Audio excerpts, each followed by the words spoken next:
If you're a Knicks fan, you're probably feeling good about the Kristaps Porzingis trade right now. And yeah, why not? As of the moment, the 2021 first rounder which New York acquired from Dallas is projected to have the 6th best odds to become the number 1 pick, and that's because the Mavs have been playing bad lately.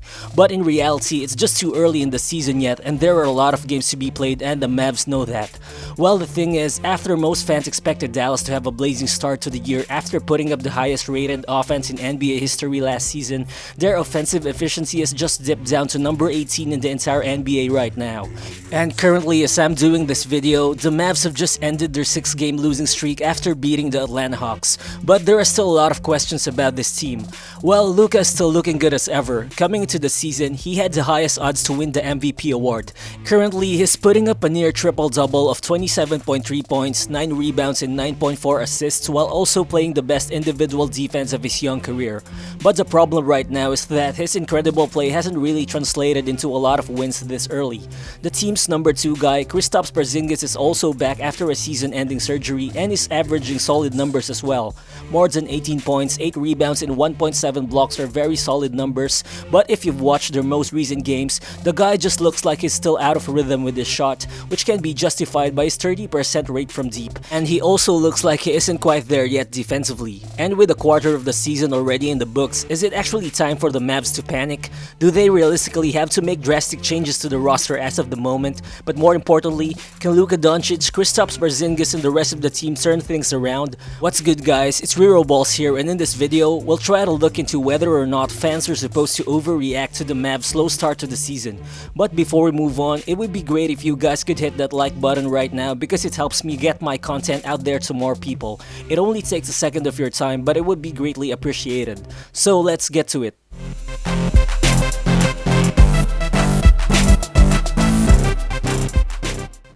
First of all, let's put things into context. Well, it's easy to say that you can't make excuses in the NBA, but the truth is, the Mavs have been one of the teams which were hit the hardest by COVID-19.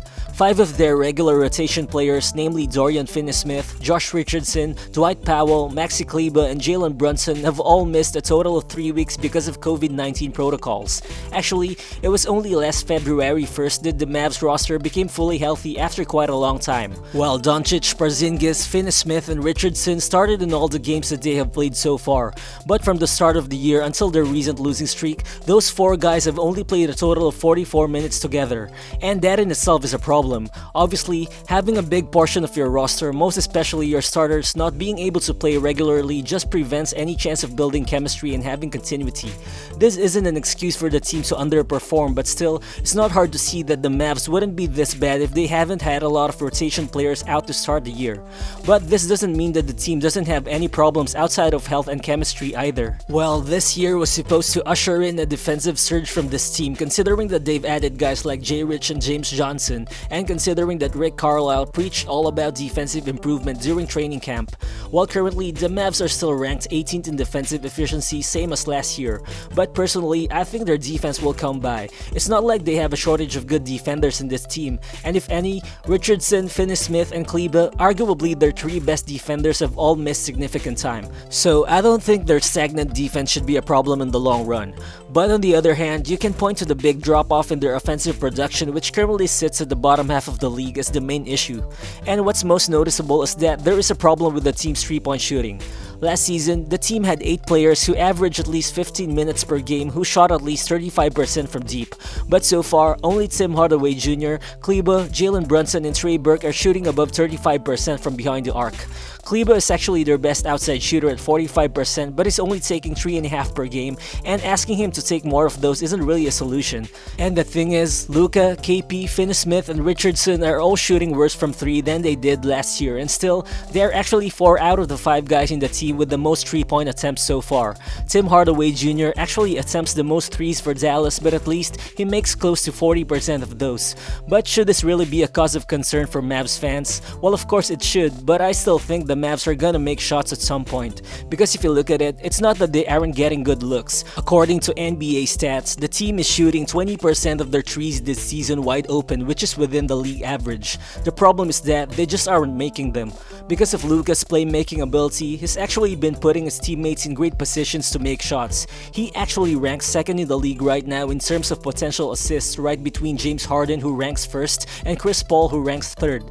And so I think as long as guys like Josh Richardson and Kristaps Porzingis won't continue shooting career lows in 3-point percentage as they are doing right now, and as long as guys like Tim Hardaway Jr. and Maxi Kleber wouldn't have a significant drop to their great outside shooting numbers, I think Dallas will be able to put it together sooner or later.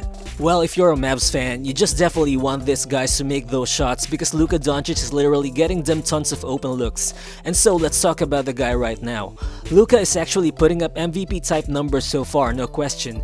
His field goal percentage is virtually the same, he's averaging less turnovers as compared to last season, and you can see how his much improved defense has impacted the team. While he's shooting 29% from deep right now, which is a career low, and to be fair, Luka's mediocre 3-point shot doesn't seem like a blip to his game, but I think it's more of a trend. Because if you look at it, the guy has been shooting 32% from behind the arc for his NBA career. But is he really that bad of a shooter? Well, I think Luka's shooting woes are directly a byproduct of his role in the Mavericks offense, if any. But for the record, I'm not saying that the guy is a great shooter or something like that. But if you look at his stats last year to have a full season sample size, you'll see that Luka hasn't really had the greatest looks from behind the arc. Of course, in the most basic sense, 3-point shots vary in difficulty. Wide open threes are easier to make than closely guarded attempts, catch and shoot threes are easier than pull-up attempts, and corner threes are easier than above the break shots. And last season, out of all 189 players who attempted at least 150 3-pointers, Doncic ranked 186 in threes which were wide open, 188 in catch and shoot attempts, and 189 in corner shots. So basically, you can just see how mind-blowing those numbers are, and that means that Luka rarely had a chance to take easy 3-point shots. And so far this season, through 22 games played, the guy hasn't even attempted a single corner 3-pointer, plus only 19% of his outside shots have been catch and shoot attempts. Well, of course, this is kinda expected. Doncic ranked second in possession time last season and he leads the league in that same category so far. To put it simply, the guy is just so good with creating something with the ball in his hands, but unfortunately, that includes times when he has to shoot forced threes or jumpers late in the shot clock. But the thing is, even without a great outside shot, Luka still excels in other areas in offense. Currently, he's shooting 77% from the free throw line, which is an improvement from last season, and he's also the best point guard in terms of scoring in the restricted area at 67%. He's also one of the league's most efficient scorers in terms of isolations and pick and rolls. And even in a shooting slump, the guy can still realistically win MVP with all those other abilities. But I think it's worth noting that this guy has yet to celebrate his 22nd birthday, and based on how players, most especially guards, have tendencies to be more consistent shooters as they mature, it's not hard to imagine this guy becoming a better outside shooter during the next few seasons. And if the best way to improve is through practice and experience, Luka's definitely on the right track, because throughout NBA history, Jamal Murray is the only other guy with more 3-point attempts than him through his age 21 season. But I think it wouldn't be crazy as well if the Mavs system allows Doncic to play a little bit more off the ball in the future. It definitely wouldn't harm them to let Luka run around screens when needed, just like Steph Curry does. I'm thinking maybe getting Luka more catch and shoot and off the ball attempts could be the difference with him making more threes consistently. And this should also probably give us a hint of what Dallas should prioritize in the future. Trying to acquire another guy who can score the ball while being a secondary playmaker just like Victor Oladipo I think would be a great idea. But I definitely don't think the Mavs should risk their remaining future first rounders and some other pieces this early in a trade. If any, I think they should pursue guys through free agency, because to be honest, I think if the team goes for a trade right now by giving up some players and their remaining picks in 2023 and 2025, then that's it. They're gonna run out of assets which would help them build a better team moving forward, and it's not like the Mavs are in a desperate situation right now.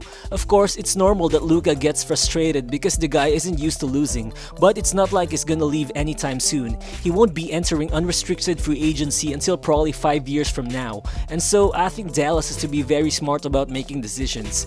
And if I was a Mavs fan, I'd probably be more concerned with Kristaps Porzingis' health more than acquiring a third star right now. And so far, I don't think it's really wise to give up on him, although we know that he has an awful injury history. I think this guy will be a huge difference maker once he gets it all together again. We're going to see his real value in the playoffs because realistically, he's probably one of the best ceiling raisers in the game. Unfortunately though, his health is always the wild card.